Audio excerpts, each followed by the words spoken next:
Assalamualaikum warahmatullahi wabarakatuh. Bismillahirrahmanirrahim.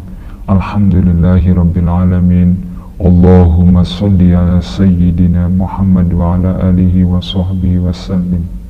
Syekh Khalid Al-Baghdadi adalah mursyid tariqat Naqsyabandi ke-31, penerus rahasia tariqat Naqsyabandi dari Syekh Abdullah Ad-Dahlawi.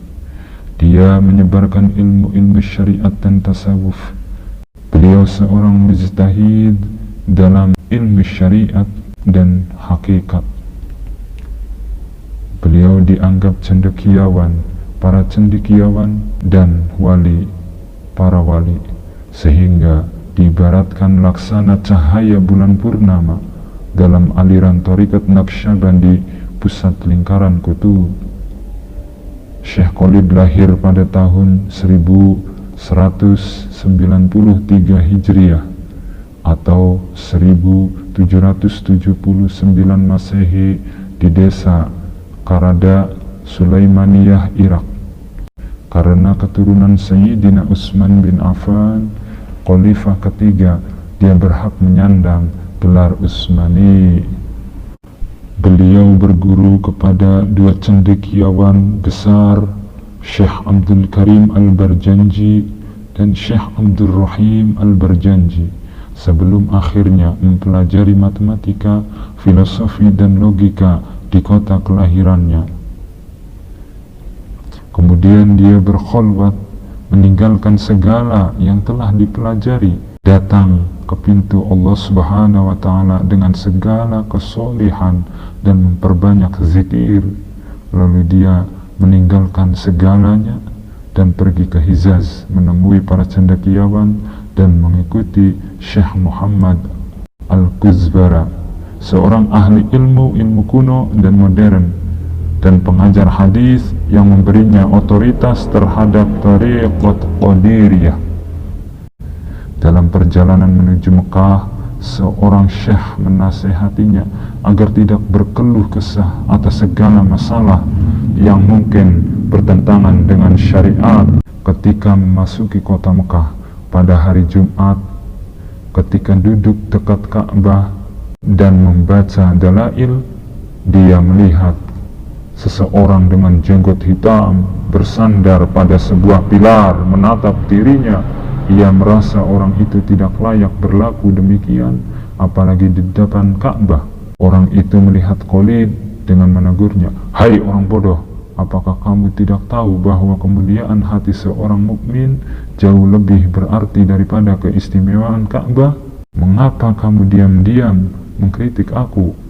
Apakah kamu tidak mendengar nasihat syekhku di Madinah agar tidak mengkritik sesuatu?" Terus Syekh Khalid meminta maaf, mencium tangan dan meminta bimbingannya. Beliau mengatakan, "Wahai anakku, harta dan kunci hatimu bukan di sini, melainkan di India.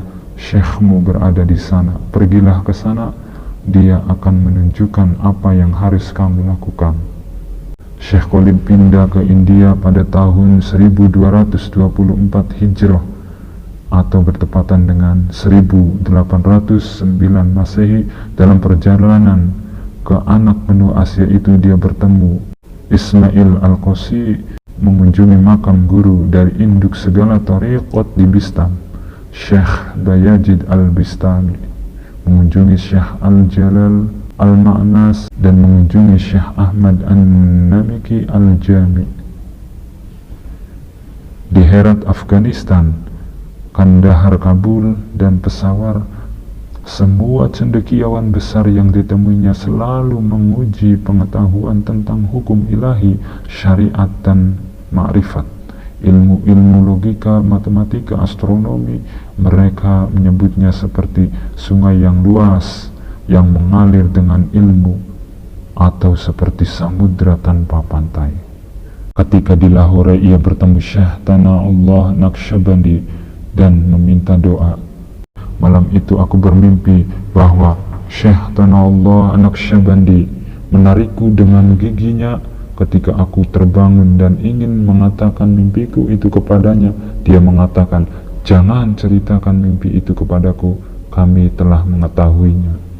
Lalu aku mulai merasakan daya tarik spiritual dari Syekh Abdullah Ad-Dahlawi. Aku meninggalkan Lahore, menyeberangi pegunungan dan lembah, hutan dan padang pasir, sampai tiba di Kesultanan Delhi yang dikenal dengan Janabad.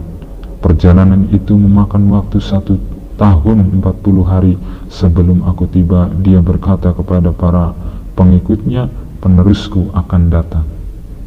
Oleh Syekh Abdullah, dia diizinkan kembali ke Irak dan memberikan otoritas tertulis dalam 5 Tariqat Naqsyabandi atau rantai emas, Tariqat Qadiri, Tariqat Syahrawardiyah, Tariqat Kubrawiyah, dan Tariqat Kristi.